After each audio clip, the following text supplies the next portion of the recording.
budgeting. So Labor's happy to support this bill, but what we are unhappy about is how this little procedural bill is basically the only substantive interest in protecting the Great Barrier Reef that this government has shown since 2013.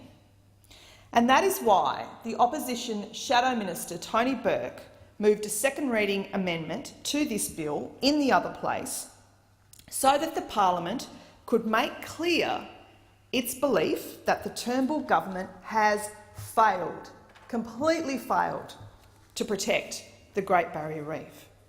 That second reading amendment read that the government is failing to protect Australia's iconic barrier reef by A, failing to act on climate change, B, supporting the Liberal National Party in Queensland in blocking reef protections aimed at halting the broad-scale clearing of tree and remnant vegetation, and C, winding back ocean protection put in place by Labor around Australia and specifically in the Coral Sea.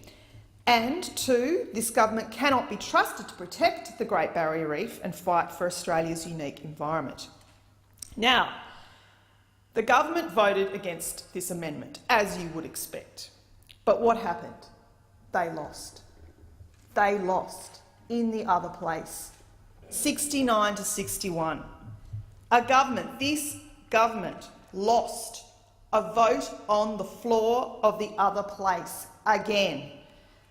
This government lost a second reading amendment on the floor of the other place for the second time since Federation. Indeed, for the second time since this term of this government. The Leader of the House didn't just drop the ball on this vote, he couldn't even catch it in the first place. The government didn't even just lose on this bill by one vote either. It wasn't some kind of close-run thing. They lost by 8 votes. 8 votes. By over 5% of all of those votes available to the government. They lost by 8 votes. So where was Mr Abbott for that vote? Mr Felinski, Mr Ench, Mr O'Brien? Where was Minister Bishop? Mr Tehan? Where was Minister Chester? Minister Fletcher? Where was Minister Hunt, the former Environment Minister? Where was Minister Chobo, Minister Keenan, Minister Dutton? Where were they for this vote? Where was Minister Wyatt? Where was the Prime Minister? Where was the constitutionally illegitimate, as he himself has admitted yesterday, Minister Joyce? Where were they? Well, perhaps they agreed with the amendment. They should have.